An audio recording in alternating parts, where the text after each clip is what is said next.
ولا يحل لكم أن تأخذوا مما آتيتموهن شيئا إلا أن يخافا ألا يقيما حدود الله فإن خفتم ألا يقيما حدود الله فلا جناح عليهما فيما افتدت به تلك حدود الله فلا تعتدوها ومن يتعد حدود الله فأولئك هم الظالمون۔ سورہ بقرہ کی آیت نمبر 229 کا دوسرا حصہ ہے۔ اللہ تعالیٰ فرما رہے ہیں وَلَا يَحِلُّ لَكُمْ، تمہارے لیے حلال نہیں ہے، أَن تَأْخُذُوا، کہ تم واپس لو، مِمَّا آتَيْتُمُوهُنَّ شَيْئًا، اس چیز میں سے جو تم نے تمہاری بیویوں کو دی ہیں طلاق کے بعد، اللہ، ہاں ایک اس میں استثناء ہے، ایک چیز کی اجازت ہے کہ ان یخافا، کہ دونوں کو اس بات کا ڈر ہو، اللہ یقیما حدود اللہ، کہ دونوں اللہ کے حدود کو قائم نہ رکھ سکیں گے، فإن خفتم، اور اگر تمہیں ڈر ہو، اللہ یقیما حدود اللہ، کہ وہ دونوں اللہ تعالیٰ کے حدود کو قائم نہ رکھ سکیں گے، فلا جناح علیہما فیما افتدت بہ، تو پھر ان دونوں پر گناہ نہیں ہے کہ کچھ پیسے طے کر لیں، لیکن بیہی کا مطلب یہ ہے کہ اتنے پیسے جو مہر کے اندر ہوں۔ ابھی عرض کر دیتا ہوں اس کی وضاحت۔ تلک حدود اللہ فلا تعتدوها، بس یہ اللہ کے حدود ہیں، ان کو پار نہ کرو۔ ومن يتعد حدود اللہ، جو اللہ کے حدود کو پار کرے، فاولئک هم الظالمون، ایسے لوگ ہی ظالم ہیں۔ یہ 229 مکمل ہو رہی ہے۔ طلاق کا مسئلہ کل میں نے تفصیلاً مکمل کر دیا۔ اب اس سے آگے دوسرا معاملہ ہے کہ طلاق کا کوئی عوض لینا جائز نہیں ہے۔ ولا یحل لکم، یہاں پر یہ فرمایا ولا یحل لکم، اور تمہارے لیے حلال نہیں ہے، ان تأخذوا مما آتیتموہن شیئا، کہ تم نے جو بیویوں کو دیا ہوا ہے اس سے تم واپس لو۔ جیسے بطور مثال ہمارے ہاں یہ بہت بڑی بے وقوفی ہوتی ہے کہ نکاح ہو رہا ہے اور نکاح فارم کے اندر طے ہوتا ہے کہ جی ایک مکان طلاق کی صورت میں، ایک فلانی زمین طلاق کی صورت میں، طلاق کی صورت میں 50 لاکھ روپے، تو یہ آپ طے کرواتے ہیں کہ تاکہ طلاق نہ دے سکے۔ اگر وہ جانور ہے، انسان ہے ہی نہیں، اس کو ایسا معاملہ ہے اور تمہیں ڈر ہے، تو پھر یہ لکھوانے کی کیا ضرورت ہے؟ ہاں، یہ تو ویسے ہی تم کو آپ کی بیٹی کو جانوروں کی طرح رکھے گا، اور اگر انسان ہے تب بھی اس کو لکھوانے کی ضرورت نہیں ہے۔ سمجھ میں نہیں آتا، ہمارے معاشرے کے اندر بے اعتباری ایسی ہے، پھر واقعات سناتے ہیں جی فلاں کو اتنے پیسے لگوائے، دیکھو طلاق دینے لگا تھا، اس ڈر کی وجہ سے اس نے طلاق نہیں کی۔ ایسے سے شادی نہیں کرانی چاہیے۔ ایسے کو اپنی بیٹی حوالے کیوں کی کہ جس کے بارے میں آپ کو اتنا ڈر ہے؟ تو ہمارے معاشرے میں یہ چیز بہت ہی غلط ہے، جس کی شریعت میں کوئی حیثیت نہیں ہے۔ مہر میں اتنی رقم رکھنی چاہیے جو بآسانی ادا کر سکے۔ جی لڑکے کی تنخواہ ہے 20,000 روپیہ اور مہر ہے 5 لاکھ روپیہ، بیچارہ کہاں سے ادا کرے گا؟ ہاں، آپ زیادہ مہر رکھوائیں، خاندان کی عورتوں کا مہر ہوتا ہے 30,000 روپیہ، آپ 40,000 رکھوا لیں، لیکن اس طرح کراس کرنا کہ جی نکاح ہم مہر جو ہے وہ 10 لاکھ روپیہ لکھوائیں گے تاکہ وہ ادا نہ کر سکے اور طلاق نہ دے سکے، تو یہ کیا بات ہوئی؟ جس کی بنیاد ہی آپ نفرتوں کے اوپر رکھ رہے ہیں تو آگے اس کی کیا حیثیت ہوگی؟ تو بہرحال یہ ایک چیز ہے، یہ چونکہ مسئلہ یہاں پر ہے کہ شوہر کے لیے بطور مثال اس نے مہر ادا کر دیا، اب جب طلاق دی ہے تو اب اس کے لیے حلال نہیں ہے کہ میں نے جو تجھے چوڑیاں پہنائی تھیں، میں نے جو تجھے زیور پہنایا تھا، مجھے واپس کرو، میں نے تمہیں فلاں چیز تمہاری ملکیت میں دی تھی وہ تم مجھے واپس کرو۔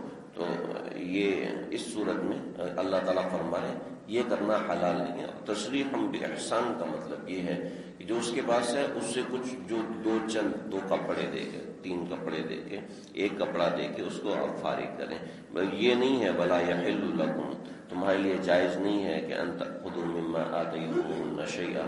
ہمارے ہاں یہی ہوتا ہے کہ بچی کے زیورات اور بچی کا جو بھی مال وہ سب غبن وہ اپنے پاس رکھ کے آپ تو چلی جا فارغ ہے، اور تو اس کو طلاق دلوا کے گھر بھجوا دیتے ہیں. اور ایسے ظالم لوگ ہیں کہ اس کا جو مال ہوتا ہے اپنے پاس قبضہ کر لیتے ہیں، خاص طور پہ زیورات. تو اللہ تعالیٰ فرمانے حلال نہیں ہے، صریح حرام ہے کہ بچی کے مال میں سے کوئی چیز لے لینا، یا وہ چیزیں جو آپ نے اپنی بیوی کو دی ہیں اس کو واپس لینا، یہ صحیح نہیں ہے. ہاں ایک شرط ہے، الا ان یخافا، الا یہ یہاں پر ترجمہ میں دو چیزیں سمجھ لیجئے. الا ان یخافا، یخافا کا لفظ دو آدمیوں کے ڈرنے کے لیے استعمال ہوتا ہے، لیکن اس کا معاملہ اس طریقے سے ہے. الا ان یخافا ترجمہ یہ میں نے کیا کہ الا ان یخافا سوائے اس کے کہ دونوں ڈریں کہ دونوں اللہ کے حدود کو قائم نہیں رکھ سکیں گے.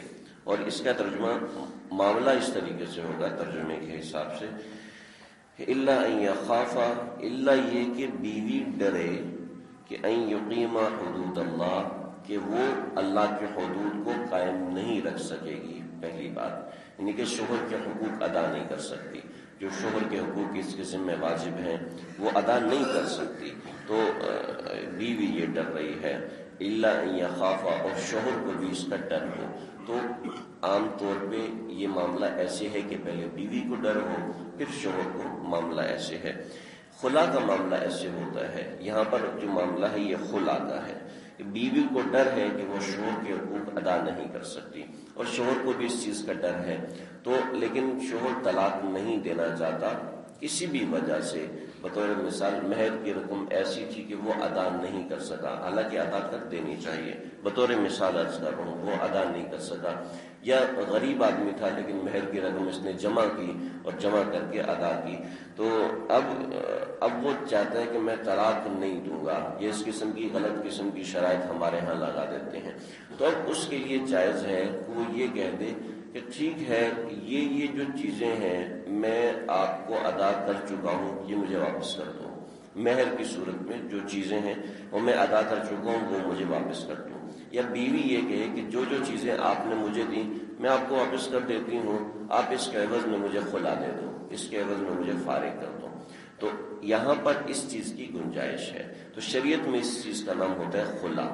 تو آسان الفاظ میں یہ سمجھیں کہ بیوی کچھ دے دلا کے شوہر سے طلاق لے لے، اس چیز کا نام خلا ہوتا ہے. یہاں پر دینا دلانا یہ جائز ہے. صرف یہ دینا دلانا جائز ہے جو میں نے پہلے ساری چیزیں عرض کی، وہ چیزیں جائز نہیں ہے. ہمارے معاشرے کا غلط رواج بنا ہوا ہے. یہاں پر اللہ تعالیٰ نے ڈرنے کو دو جگہ پر بیان فرمایا. الا ان یخافا الا یقیما حدود اللہ، کہ ان کو ڈر ہے کہ اللہ کے حدود پوری نہیں کر سکتے. فإن خفتم، اور اگر تمہیں ڈر ہے کہ ان یقیما حدود اللہ، کہ اللہ کے حدود ادا نہیں کر سکتے، فلا جناح علیہما فیما افتدت بہ، تو پیسے لینے کے اندر گناہ نہیں ہے. تو یہ خلا کی صورت میں ہے. ہمارے معاشرے میں جو خلا کی صورت ہے وہ دو اختیار ہو چکی ہیں. پہلے اصلی صورت سمجھ لی جائے، اس کے بعد یہ دونوں صورتیں سمجھ لی جائیں. اصلی صورت یہ ہے کہ بیوی اپنے شوہر سے کہے کہ بھئی تم اتنے پیسے لے لو مجھے فارغ کر دو. بیوی شوہر کہتا ہے ٹھیک ہے اتنے پیسے دے دو تو ٹھیک ہے تم فارغ ہو. تو یہ خلا کی ایک صورت ہے. اور شوہر کہتا ہے کہ مجھے اتنے پیسے دے دو تو میں تمہیں خلا دے دوں گا، تو یہ ٹھیک ہے. یہ شریعت میں طریقہ ہے. ہمارے پاکستان کے اندر یہ ہوتا ہے بیوی عدالت میں اپیل کرتی ہے اور عدالت اس کو خلا نامہ لکھ کر دے دیتی ہے، اس میں شوہر سے کوئی تعلق نہیں ہوتا. تو یہ خلا نہیں ہوتا. عدت کے بعد عورت شادی کر لیتی ہے، نکاح کر لیتی ہے، وہاں پر مستقل گناہ ہوتا ہے. یہ معاملہ ٹھیک نہیں ہے. دوسرا، پاکستان عدالت کی طرف سے یہ معاملہ ہوتا ہے، بیوی عدالت میں اپیل کرتی ہے تو عدالت نوٹس شوہر کو بھجواتی ہے، شوہر اس میں سائن کر دیتا ہے اور نوٹس بیوی کے پاس آ جاتا ہے. تو یہ شرعی حساب سے خلا ہو جاتی ہے. اگر خدا نخواستہ کسی کے ساتھ کوئی معاملہ ہو تو شوہر کے دستخط ضرور لیں، ورنہ خلا نہیں ہوتا. خلا ہونے کے بعد دوبارہ اگر چاہیں میاں بیوی تو دوبارہ نکاح ہو سکتا ہے، اور نکاح کے بعد ہی دوبارہ دونوں کی زندگی چلے گی. تو یہ معاملہ خلا کا مکمل ہو گیا. یہ دونوں صورتوں میں جو پہلی صورت ہے جس میں شوہر سے کوئی تعلق نہیں ہے، وہ جائز نہیں ہے، اس سے طلاق اور خلا نہیں ہوتی۔ اور دوسری صورت میں یعنی کہ دونوں طرف کی رضامندی سے خلا ہوتی ہے کہ بیوی یہ کہے ہاں اس کے اندر یہ چیز ہے، بطور مثال مہر رکھوایا ہے 10,000، تو شوہر کے لیے جائز نہیں ہے کہ وہ 10,000 سے اوپر 1 روپیہ بھی لے، بلکہ اتنا ہی لے سکتا ہے جتنا مہر رکھوایا ہے۔ یہ شرطیں لگا کے دے جی مجھے کلینک بنا کے دو، مجھے مکان بنا کے دو، یہ شرطیں اس کے لیے جائز نہیں ہیں۔ بہرحال یہ ایسا معاملہ ہے جو مشکل معاملات میں ہوتا ہے، عام طور پر سمجھ میں نہیں آتا۔ جب بھی کوئی معاملہ ہو تو مفتیان کرام سے رجوع کیا جائے۔ تلک حدود اللہ فلا تعتدوها، یہ اللہ کے حدود ہیں، ان کو پار نہ کرو۔ کیا مطلب؟ یعنی کہ جو مہر ہے اس سے زیادہ 1 روپیہ لینا بھی جائز نہیں ہے، یا طلاق دینے کی صورت میں بیوی کا 1 روپیہ لینا بھی، بیوی کا زیور اور اس کے مال میں سے کوئی ایک چیز لینا، یہ اس کو نقصان پہنچانا، یہ اللہ کے حدود ہے۔ اللہ تعالیٰ فرما رہے ہیں ان کو ہرگز پار نہ کرنا۔ ومن یتعد حدود اللہ، یہ معاملات ایسے ہوتے ہیں کہ جس میں آدمی ظلم کے اوپر ڈٹ جاتا ہے، غصے میں آ کے کیا کچھ کہہ جاتا ہے۔ اللہ فرما رہے ہیں کہ یہاں پر اللہ کی حدود کا بہت خیال رکھو۔ فاولئک هم الظالمون، جو خیال نہیں رکھتا ایسا آدمی ظالم ہے، ظلم کرنے والوں میں سے۔ اور الظلم ظلمات یوم القیامہ، ظلم قیامت کے دن اندھیروں میں سے ہوگا، اور اندھیرا جہنم میں ہے، اندھیرا جنت میں اندھیرا نہیں ہے، جہنم میں اندھیرا ہے۔ اللہ نے جہنم کی آگ کو جلایا، 1 برس تک تو وہ سرخ ہو گئی، پھر 1 برس تک جلایا تو سفید ہو گئی، پھر 1000 برس تک جلایا تو وہ سرخ ہو گئی، پھر 1000 برس تک جلایا تو وہ سیاہ ہوگی، کالی ہوگی۔ تو جہنم کی آگ کا رنگ کالا ہے۔ تو اللہ فرما رہے ہیں الظلم ظلمات یوم القیامہ، جو ظلم کرتا ہے وہ جہنم کے اندھیروں میں جائے گا۔ تو یہ معاملات ایسے ہوتے ہیں جس میں آدمی کے سامنے کمزور سی اس کی بیوی ہوتی ہے یا بچی کا خاندان ہوتا ہے، جو ایسے ہی نیچے لگنے کو تیار ہوتے ہیں، لیکن یہ ظلم کے اوپر ڈٹا ہوتا ہے۔ اللہ یہاں پر 2 لائنوں میں معاملہ بیان فرما رہے ہیں، اور 2 لائنوں میں فرما رہے ہیں کہ مجھ سے ڈرو، تلک حدود اللہ فلا تعتدوها ومن یتعد حدود اللہ فاولئک هم الظالمون، تو یہ ظلم نہ کرنا۔ اللہ تعالیٰ